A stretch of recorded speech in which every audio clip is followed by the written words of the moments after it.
As we've heard today, the GOI aims to address a wide variety of career development challenges. And being here at MIT, it's really important that we have a science and research lens. So we've brought together 3 experts to do that. Before we jump into questions, I'm going to actually ask each of the panelists to introduce themselves.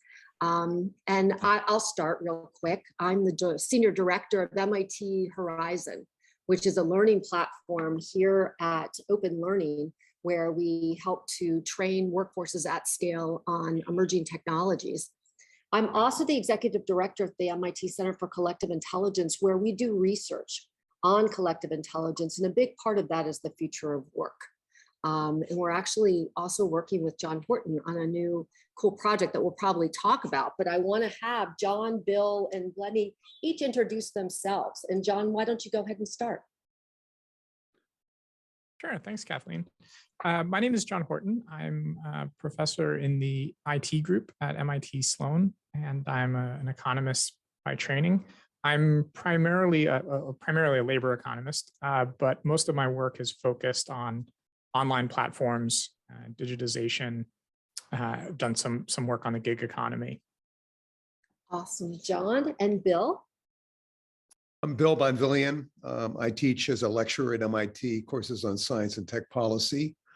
I've worked with the Office of Open Learning now for several years doing research on workforce education, and author of a recent book with Sanjay Sarma on workforce education, looking at the whole technical workforce and the kind of lack of a system that we have for workforce ed. Thank you, Bill. And Bledi. Thank you, Kathleen. My name is Bledi Taska, and I'm EVP and Chief Economist at Emsi Burning Glass. Emsi Burning Glass is a labor market analytics company, and I'm a labor economist by training as well. And so this was a match made in heaven. So there I lead a team of economists and data scientists, which support the company's public policy research, product development, and most importantly for this panel, the collaboration of academic researchers and larger international organizations. So I get the wear 2 hats. I wear the corporate hat, but sometimes also wear the researcher hat. So today I'm going to wear them both. And that is so important, because really we need to look at both sides of that coin. So sort of let's dig into the research aspect of things, though, that each of you have sort of a broad research portfolio. And I want to go down the line, starting with John, and just maybe talk about one interesting finding about how digital transformation and the pandemic have affected trends in occupational skills. So what's different now, John? Well, I mean, I think the huge difference is the emergence of remote work. I mean, I think if you look at like, why do we even have sort of labor economics as like a separate discipline, or why, one of like the key features is that people had to be sort of very close to the means of production. The expectation was that everyone was sort of like coming into the office every day, and this kind of made geography really important. It made it like had all these kind of like follow-on effects of like how labor markets function. And now for a very large chunk of the economy, we're kind of figuring out that maybe we can actually create these mostly virtual, that people don't have to come into a physical office. I mean, I think it's still very much an open question about how big could this be. What are the downsides? But I think we're seeing like things sort of play out, and it's like kind of working its way through housing markets. It's working way through like urban economics, organization of the firm. I think we're kind of in like in the early innings of sort of how big of a deal I think this will be. Yes, agreed. Bledi, what are you seeing? I mean, my reaction would be the same. I mean, the first thing I would say is that the biggest trend was the remote work. But I sort of on the counterintuitive is that, in many sense, besides, let's say, some very unusual trends like Peloton, I think like COVID didn't really create many new trends. I mean, essentially what it did is accelerate many of the trends that we're seeing before. And a lot of the previous panelists talked about, digital transformation. So essentially what it did is things that would probably take another 10, 15, 20 years to actually establish we saw them happening again at a faster pace in 1 or 2 years. Obviously, the remote work was a measure of them. There's many others that essentially happened during these years. In a report that we did last year, actually, we focused on 4 of them. So we had the logistic economy, for example. You had from IoT, supply chain. There was a lot of movement, transformation of that. What we call the readiness economy, but maybe there's a better word about that. But essentially, for us to be ready for the next disaster, either that be pandemic or something else, from infrastructure, cybersecurity, biotech. Again, a lot of the trends accelerated there. Obviously, remote has the remote work, but again, AR, VR, e-commerce, tech, they also were affected by a lot of that. And finally, automation, right? That's something a lot of our labor economists we love to talk. We still don't know exactly how that's going to play out, even for from the pandemic. But again, you have those whole trends between jobs being automated or jobs being augmented, and then you also have a lot of AI development. Like we've seen some of these trends, like going to a restaurant, for example. Before now, you don't have to always interact with the waiter. You can, or even from the from the barcodes and digital essential orders. So we have seen some of it, but I think that there's a lot to happen. Awesome. Bill, you want to build on that? What do you see coming? What is different?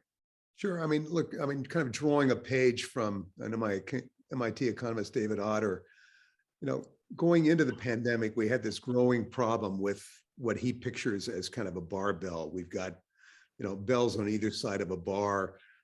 The bell on one side is the upper middle class that's thriving, that's growing, that's better off than it's ever been. Then we've been thinning out the middle class across that bar, shunting a fair amount of it to kind of a lower end, lower paid, lower wage services sector. This is the GM job gets lost for the dollar store job kind of story. And there was actually a fair amount of that, as David has indicated. And then going into COVID, in some ways that situation got exacerbated. The kind of safety net of those lower end services jobs got hit very, very hard in COVID. And, they're returning, they're coming back, but that's a gradual process. So the overall hit on the labor markets has been intriguing. Obviously, there's been wage growth for the first time, in a significant period, but that's really undercut now by inflation. So the kind of overall situation I see is a real working class problem in the US. That's a community that's got difficulties. And the issue, it seems to me, that digital can play is as a scale-up mechanism for workforce education, because we're going to need to upskill to cope with the kind of economy that's emerging. A lot of digital skills coming in. We're not going to meet those needs by just using the existing system. We're going to have to go beyond it. We're going to have to scale up. So the digital side is intriguing, important, a potential feature, and we got a lot of practice with that in the course of COVID. So that's kind of the upside and downside of COVID. Awesome. Let's talk a bit about a trend that we were all actually talking about before the pandemic, the gig economy. So that's something that digitization has really enabled. And I want to start with John on looking at what are some similarities and differences that you're seeing with traditional economy versus gig economy. And, are the two converging? How did the pandemic impact that? So I think someone who studies the gig economy, you'd think I'd be inclined to say the gig economy is really important.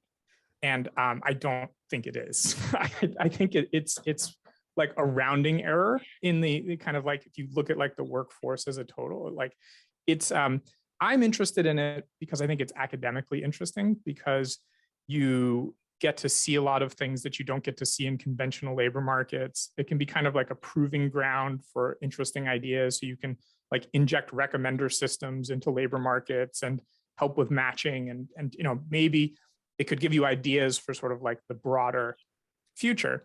But kind of you look at the labor market as a whole, it's just really not that important. And I think my sense is a lot of people kind of use the gig economy as like a vessel to pour their worries about like the labor market more generally. And so, like everyone's going to be an Uber driver, or, there's like, there's not going to be any regular kind of jobs. And, the truth is like people have always done side gigs, a lot of it under the table, that just like didn't really show up necessarily in official statistics. I'm Bledi could probably speak to this better than I could, but I mean, I think even like the fraction of people that say they own they have a second job, if anything, has sort of declined a bit over time. Like, so I just don't think it's that important. There's kind of an interesting like investment question, which is how many of these business models are supportable as wages rise considerably and labor markets tighten. I think it's interesting. I think from like a whole workforce perspective, I don't think it's really matters that much.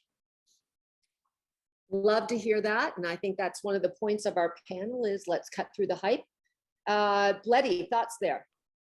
Well, John is underselling himself. He's the expert on the gig economy and he's done all of the studies. I don't think there's too much to add in that. I want to add a different aspect of it, which might be important. I think the gig economy potentially, and again, maybe want to separate between sort of like the Ubers of the world versus the things that essentially are like Upwork and other places where John has worked, in the sense that to me, they're somehow different, but that together with COVID, I feel like they are sort of the incubator for maybe something larger that we might see in the next couple of years, even decades, which I think will be important. And that is global hiring, right? And so like this global flow of talent, right, I think will be something, that is going to be very, very important in the next coming years. And essentially, COVID and remote work gave us the opportunity to move out of our bubbles, to break our taboos, to break that inertia, and work with people from other places. And even today, probably we're doing things, we're hiring more freelancers than we might have hired a couple of years ago because, we feel more comfortable.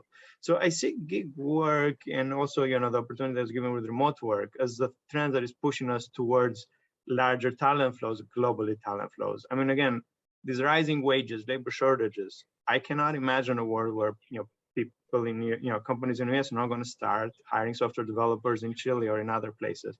I cannot see a world where, places in Europe, they're not going to start hiring software developers in Africa. We're not there yet, but I do think, the seed is there and sort of gig work is like a big part of that seed. Yeah, Bledi, that's a great point. I think it's probably useful to distinguish between like gig economy work, which I think, mostly you think of like delivery drivers and whatnot. And I think what Bledi's talking about is computer mediated work of some kind, or the fact that, you can now contract, and I think like you look at like remote work, it's like, okay, well, you can work from home.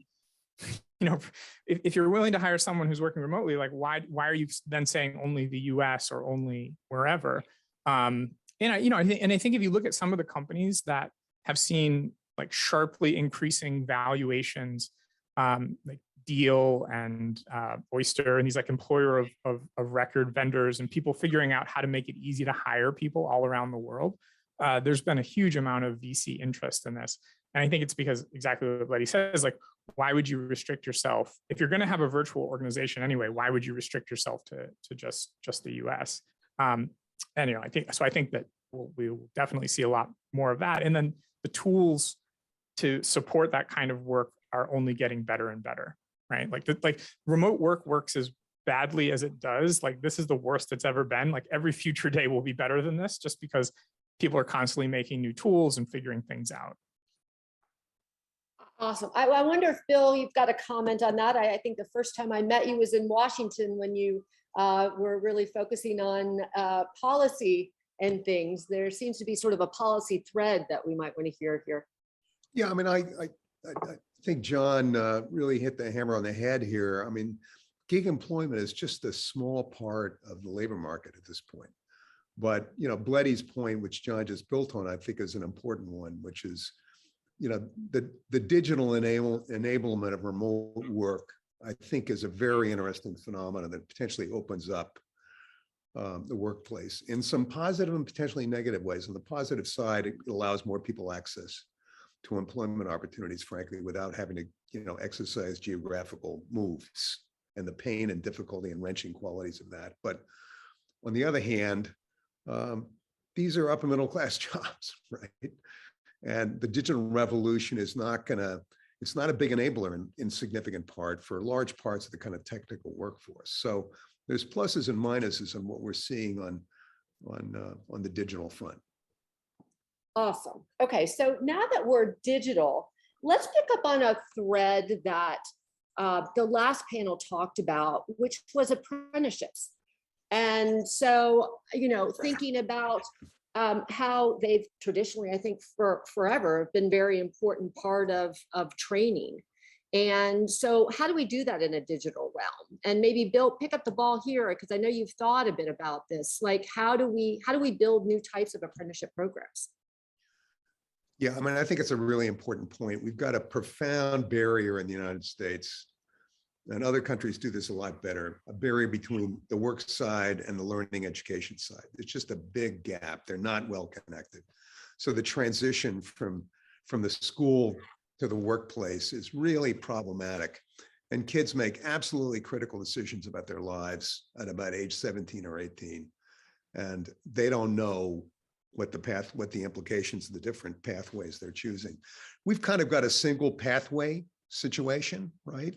College is the accepted pathway. And if you get on that college track and you get your college degree, you've got an entry card into the upper middle class and you're going to do well economically.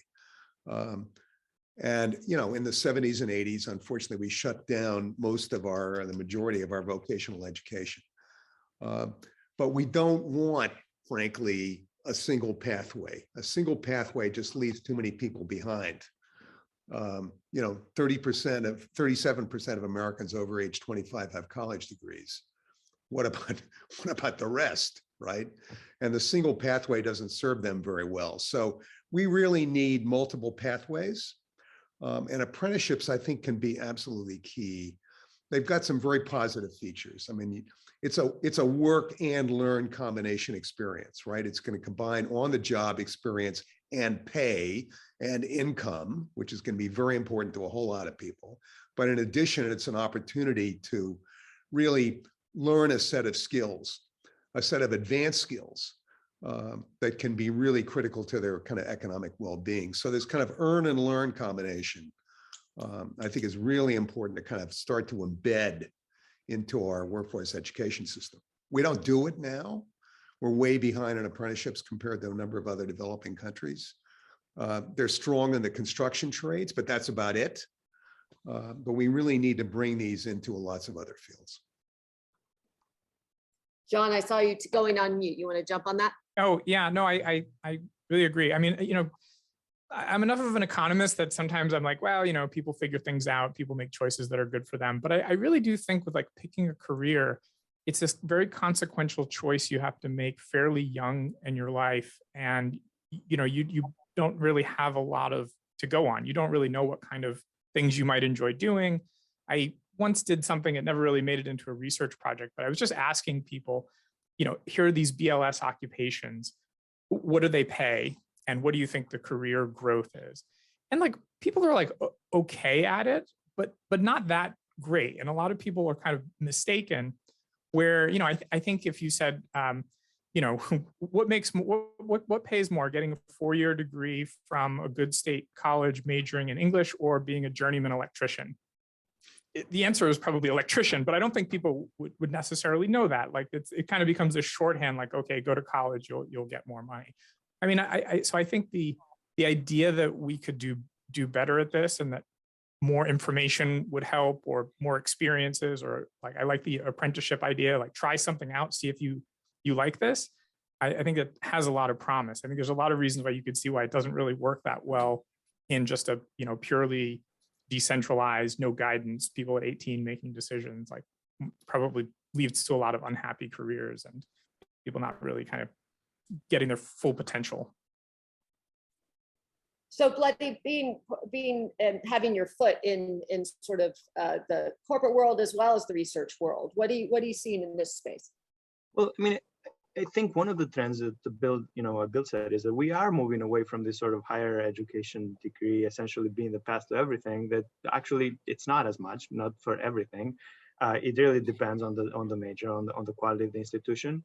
And we are seeing companies also moving towards more of a trend of skill-based hiring, right? Which essentially they want to hire based not on the degree that you have, but actually on the skills that you have and what you need to know. Now, there's a lot of obstacles to get there. Essentially, the bigger one, how do you signal what you learn? But apprenticeships can definitely be a vehicle to de-risk some of that skill-based hiring. And so, like, essentially, there is an opportunity there, especially from our education institutions, to make that connection, and the apprenticeship to be also the de-risking.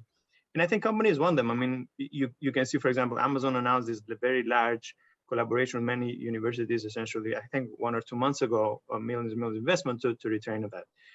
And the second thing for apprenticeship is that we shouldn't only see them as just the one that you get during, your at first level of study. It could also be something that you might want to change your career later on, right? And so, like, I think that for me, I feel like the adult learner space and sort of like changing your career is one of the most under studied area, and that's also a little bit because lack of data.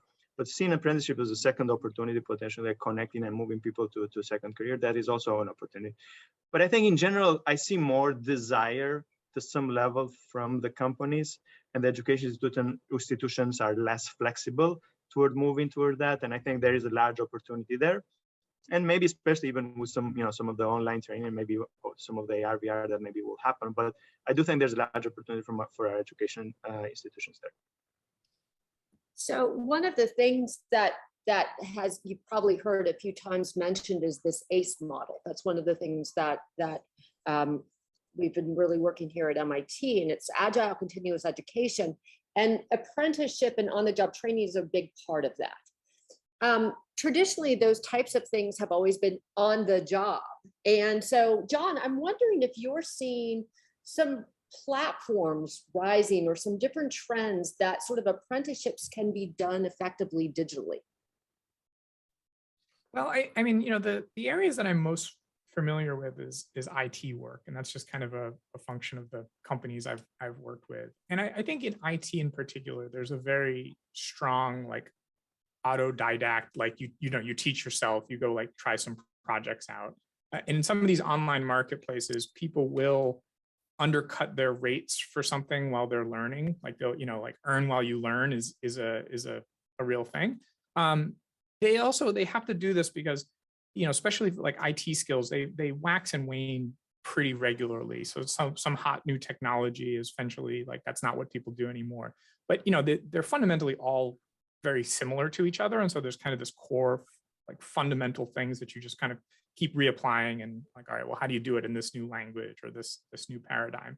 So, I think they've always kind of had a real IT skills in particular have been very much this, like you'll just teach yourself or, like it's not how that generalizes to sort of like other skills that maybe don't have much of a tradition. That's a little harder for me to speak on. I'm not really sure. I mean, at least like you can find tutorials all over the place for IT skills, like how to get started with something new.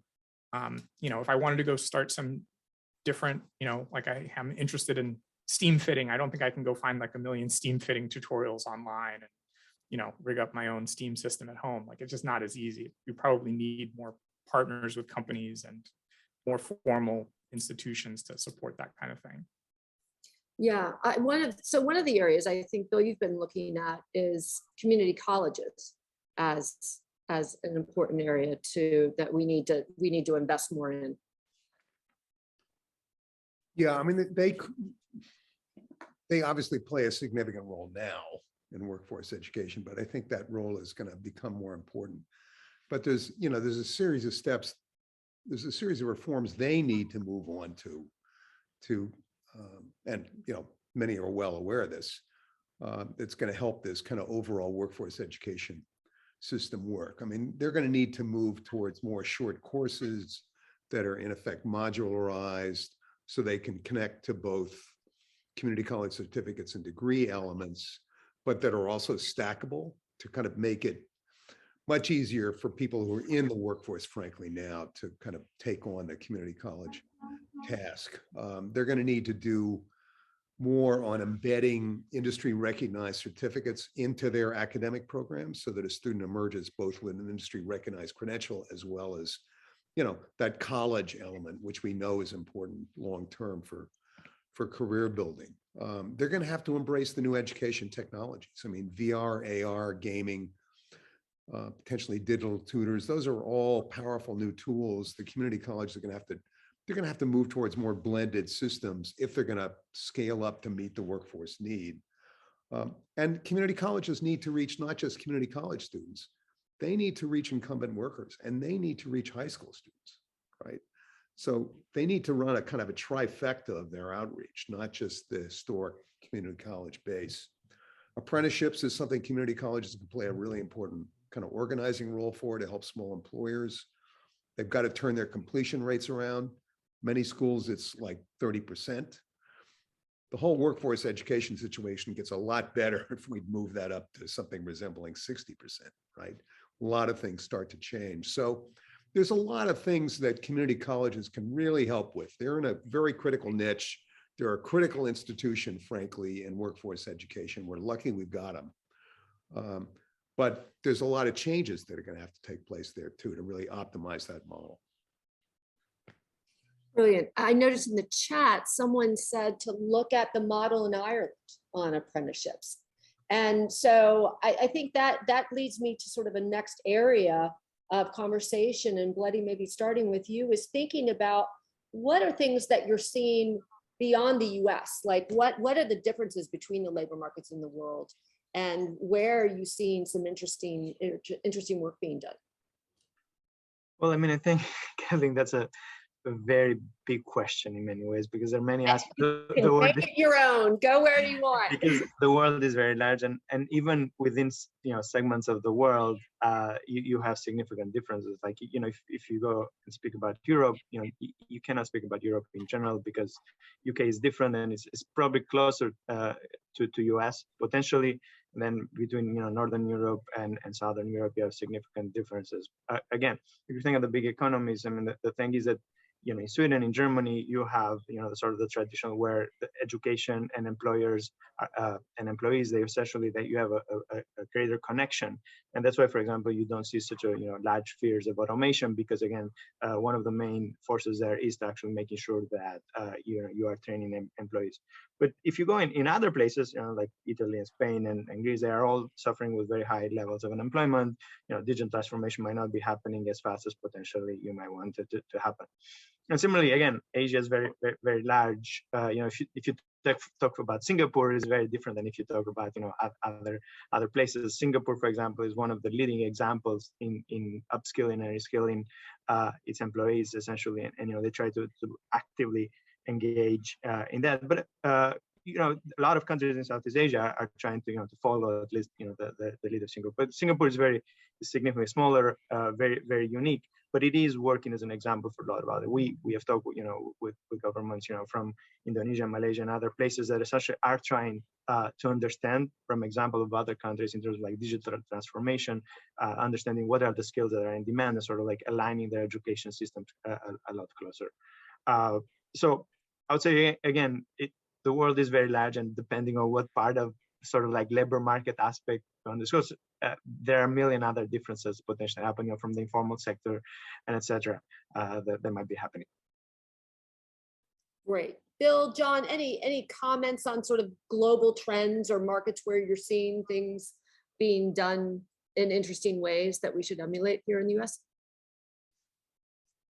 I mean, I can just add a note. We are embarking on an effort in the last two administrations, began it and this one's continuing, and to really try to expand the apprenticeship kind of system in the US and really build up our kind of active workforce education programs. That's after a reversal of a long trend of decline in that kind of spending. So there is a policy turn that's occurring, and apprenticeships are a part of that story. And we, a few years ago, apprenticeships were at the like 490,000 level. We're now, heading towards 700,000. But again, in a workforce of, 160 million people, that's a small number. So I think there's a lot of apprenticeship models that we can learn from. I mean, Germany is probably the most famous.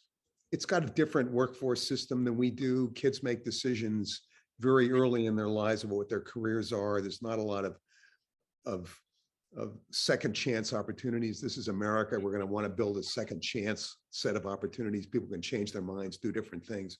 We're going to have to build that sort of thing into our model. Their organizational model relies on the fact that, at least in their manufacturing sector primarily, they're heavily unionized. We no longer are. So there are different organizational pieces, but I think there's a lot to be learned from the German model, the Swiss model, the Austrian model in particular. Great. Okay, so we're going to sort of keep on our trend of we're cutting through the hype. And John, I'm going to start with you on thinking about a common statement about workers or jobs that we hear often, but that really don't hold up to scrutiny. Where are you seeing a lot of hype that go ahead. Do you mean research-based or my own personal opinions? There's I have things that I'm skeptical about. One of each. Well, I mean, I think I kind of already said the one that the mismatch between the gig economy hype and sort of like what ends up showing up in our administrative data sets. I think we're on a pretty good kind of evidentiary basis. I'm pretty skeptical that AI holds sort of like transformational implications for the labor market. I think it's complementary to labor in lots of ways. Some of it is substitution. I think that when you dig into the details of most jobs, the idea of like wholesale AI replacement seems very unlikely to me. Even take like a truck driver, which long haul truck driver, you'd think that would be sort of right on the chopping block, or at least like 2 years ago when we were kind of had this idea that self-driving cars were sort of right around the corner. Like most truck drivers are kind of like, they take orders, they talk to customers, they're like first line mechanic, they oversee, dealing with like loading and unloading and dunnage and all that kind of stuff. Like it's actually like a more complicated job than people think. And I think maybe it's, maybe the people who kind of talk about labor markets maybe are sometimes a little bit separated from these jobs. And so they kind of think of it as like an easy substitution, but it's like, it's more complicated than that. And so I'm just broadly skeptical that AI is going to have like massive labor market implications. So maybe that's one where I'm more on my own opinion, but I think the hype is, AI is going to change everything. And I don't think so. So I'll make it provocative. Bill, Bledi, jump in. Yeah, go ahead, Blake. Go ahead, please. I'm with John on this. The robots are not going to end work, right? They're not going to take every job. I think that's a really important realization that's only starting to kind of settle in. For sure, robots will disrupt and eliminate some jobs, but they're going to create a lot of connectivity between the robotics and existing jobs, a lot of that kind of intermediary space that requires human and machine working together. And then third, there's going to be jobs that are created by the robots. That whole host of work. So it's going to be a much more complicated equation than there will be no more work in the United States. It's going to be a much richer story. And, I don't view my cell phone as a threat, right? I view it as my friend, right? It helps me in all kinds of ways. And I think the relationship between these new technologies and people is going to probably in the end be more like that than it is as a monster threat of job elimination. Yeah, I think also if we were in a world where AI was like just knocking jobs off left and right, this would also be a world of like incredible wealth, right? Like we would be extremely wealthy because we'd have machines sort of doing stuff for us all the time. And I think one kind of constant throughout history is insatiable human desire. Like people have more money, they demand more things. They'll think of new things that they want, new services. So, I think mass technological unemployment, no. Does it change things? Does it like change the relative returns to different skills? And does it change kind of where people have a comparative advantage? Oh, absolutely. But the kind of doomsday scenario for humans, I don't see it. So I have to admit, so that there's this blog that John wrote several years ago about the truck driver and the accountant, which is still one of my favorite. And he actually illustrates amazingly this issue. And he wrote it in a period where there was a lot more doom and gloom about how automation is going to take our jobs. And I still use that as an example, and I think it's great. And I'm going to echo the same. I think, around AI, even going beyond what we think, if you see the data, AI is not eating the world, and it's not eating, even as a percent of job is very small. It's around 1% if you look at it as a scale, which is still high. But if you look deeper, the demand for AI, it's not really about the super intelligent AI, is about the sort of machine learning data science. And the demand for AI, AI is significantly smaller.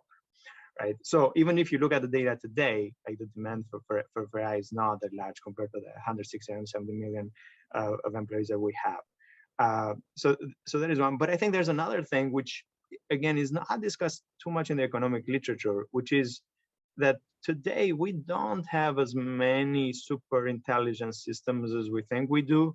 And a lot of AI is actually crowd workers that are behind the scene doing a lot of the helping of the AI.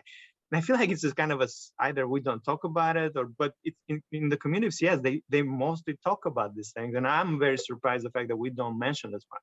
And there's even a lot of, because it's such a large, segment of population, there's a lot of, implications about how to protect them and all of those things. And they were not talking as much about it as we probably should. But the community of CS people are talking a lot about that. And personally, I'm very surprised that in economics, we don't talk too much about it. And the fact that, again, the work of AI is done by a lot of people behind the scenes. Let's bring it back to workforce education and thinking about AI. Have you started to see some different aspects of platforms in AI that have been doing some interesting things in that space? I mean, I can throw something in on that, Kathleen. We know from education research that tutoring one-on-one can be the best form of education, right? There's constant interchange, there's constant exchange, and you can keep the pace of the learner, in a very astute kind of way in that kind of tutoring situation. And AI has tremendous promise to be able to bring us true digital tutoring systems. We're not there yet. We're exploring digital tutors, but we've got work to do. We've got research to do to kind of bring AI to the point where we can do much more of a true digital tutoring system. And I think that could be very powerful in education of all kinds, including in workforce education. Awesome. All right. So Can I just jump on that? So I've had now the experience of teaching remotely and teaching in person again, going back and forth. And, I think one of the things that I have definitely appreciated about being back in the class and really kind of highlighted the difference is that in a class it's much easier for me to understand if students are missing something. Like I can kind of see the look on their face. I can kind of like sense the confusion, like the darting eyes, like what's he talking about? And so I can kind of like very much like adapt what I'm doing and like slow down or explain something again or emphasize a certain point. So I'm very much like reactive to what the feedback I'm getting.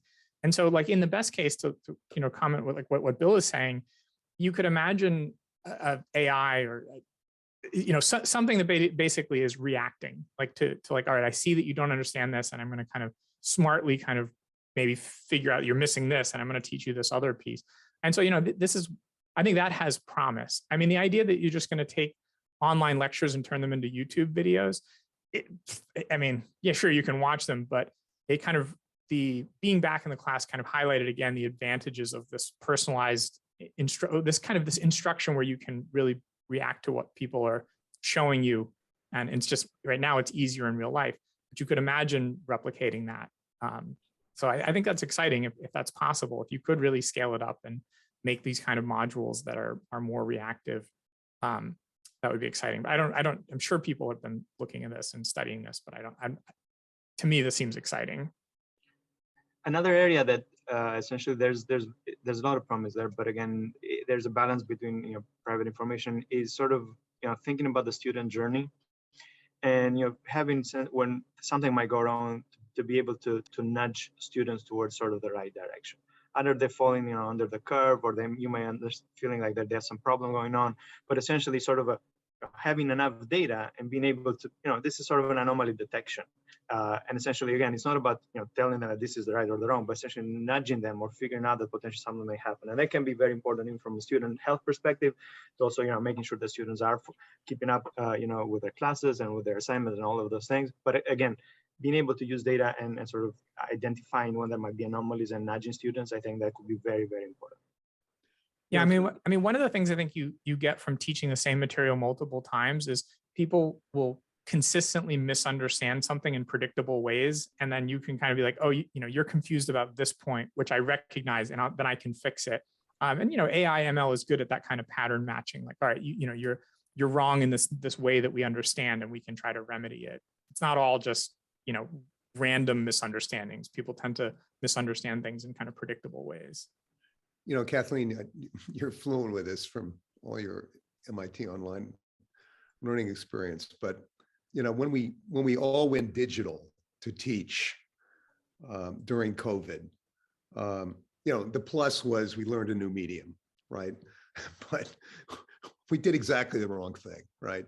So we know that lectures are an incredibly inefficient kind of way of learning, right? There's something called mind wandering. People's minds wander after 8 to 10 minutes. And lectures that are 45 minutes or an hour, they get deep into mind wandering. They're not a very efficient means of education. And so when we went digital during the pandemic, we essentially digitized lectures, the worst performing models, and we missed the kind of face-to-face know-how that we each exchange with each other that John was just describing. So it was very problematic, but we also know that online education can be radically better, right? It can be asynchronous, needs to be asynchronous. We need to build in feedback loops. We need to build in continuous assessment. We need to recognize mind wandering and operate in 10-minute segments, right? There's a whole series of things we can do that make it a much better learning platform. And then we also know that blended is best, right? A combination of online and face-to-face is really the preferred route. And you can create that balance. And one big research challenge that we face in workforce education is bringing that blended learning model into workforce education, which we really haven't done much experimenting with yet. So a lot is to be done there.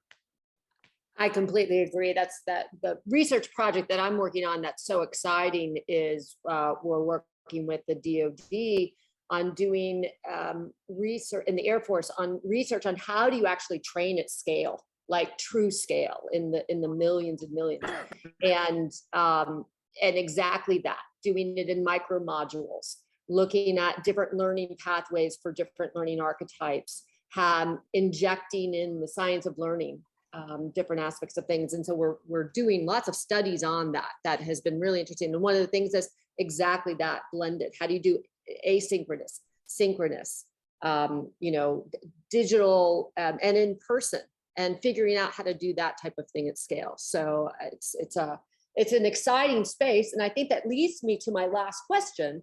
Of all of us as researchers, a bit of what we do is future casting. And so I imagine that the four of us are back together in 5 years. What do you think we'll be talking about? John, you want to start? Hopefully our robot overlords are still allowing us to have meetings, and they haven't, some malevolent AI hasn't stamped out these human interactions. I think that there's, some of these questions are kind of perennial, like they're not, how do you help people develop human capital? How do you help them find jobs that are a good fit? How do you train people in ways that are sort of efficient and highly scalable? That makes it sound like there's no progress, like we'll be talking about the same things, but I think it's kind of just like a never-ending challenge. Like we're always like making new humans. They're born, they don't know anything, they don't have jobs, and like we have to kind of figure out a process that kind of gets them up to speed. And I don't think it's like a kind of a journey that ever ends. We'll just kind of keep thinking of new ways. I think that there's like a lot of exciting stuff going on. Like say remote work, which I think in some ways work better than remote learning for reasons that I'm not totally sure why, but I think remote work actually worked a bit better. But you kind of see there was the rough spots of working remotely and all sorts of entrepreneurial energy kind of focused on how do we smooth out these rough spots and deal with these limitations, and some of them technology, some of it is organizational practices. When you can't kind of grab someone easily, there's some downsides to that. And so how do you fix them? I hope that we kind of see similar things happening in workforce development and education, people figuring out innovative new ways to do things that like what Bill was talking about, a hybrid of, taking advantage of the stuff that works really well remotely and asynchronously, but also not throwing the baby out with the bathwater and doing some in-person stuff where you have a really strong advantage. So I think it'll be exciting. In 5 years, we'll have more to reflect on of like interesting new things people have done. And so, that's kind of maybe a cop-out in terms of predicting the future. But, I do think we'll probably be talking about the same things, but we'll have new facts to discuss and new things to talk about that are exciting to us. Sounds good. Bledi, what do you hope we're going to be talking about in 5 years? Well, I do think my bet is on global talent markets. I do think that's going to, again, give labor economists a lot to talk about, because again, as we move from people working and living in the same place and then moving, across states, I think this creates a lot of, again, pros and cons, as Bill mentioned. So I think global talent markets will definitely be a big topic of discussion for the next couple of years. And I don't know, again, if we're going more towards the positive or the negative. I can see both, but it's definitely something that's going to, have our hands full. I think another one that I do think is interesting is I do see AR, VR as the extension of the remote work, because it allows you to, again, to do a lot of things potentially better, like even, having the students in the same place and seeing how they're interacting potentially when you're teaching, and if the system is great. But you could even do some of the gig work concept for jobs that potentially are we cannot do them today. So I was recently at this presentation where some students, they were inventing some a concept of a gig work where somebody that is a plumber from another part of the world can help you today essentially into how to fix your own plumbing, right? And they were doing it with some machine that was pointing. Like I can see that can be easily done potentially with an AR VR system, when somebody from across the world can come into my my kitchen and help me how potentially to do some of this gig work. So we're going to see a lot of the potential extension of the gig work even beyond the fields that we're seeing today, and that's just limited by technology. Bledi, thank you. And Bill, last word. I'm hopeful, Kathleen, that we'll see some change. I mean, education is a legacy sector, so it's hard to drive change in education, and it's very fragmented and decentralized. But I'm hopeful that we could really actually make some progress on fixing this transition from school to work, that we could turn around community college completion rates and get a much higher number going through can we really start to create, rather than a broken system, a true system for workforce education? Colleges and universities don't think workforce education is their job. Interestingly, they own the critical credential at this point. That college degree is pretty priceless, frankly, but they don't think it's their problem. And they think it's community colleges or high schools, but it is their problem, and we need to get them engaged. Lifelong learning is missing from our system, and they've got an important responsibility on that front. We need to better engage employers in this whole mix for a much more kind of collaborative kind of effort. And, as Bledi was just pointing out, we're going to need these new education technologies online, but also VR and AR to really start to scale up, because the workforce is upskilling. The technologies are evolving. We have a big upskilling job to do. So I'd be hopeful that we can make progress in the ed techs as well. Brilliant. Bill, John, Bledi, thank you so much for this important conversation. I think just showing DOI and sort of the breadth that they're bringing to the table. And now, everyone, we're going to take a 10-minute break and come back with wicked challenges and workforce learning. All right. See you Thanks a shortly. lot, Kathleen. Thanks, everyone. Thank you so much.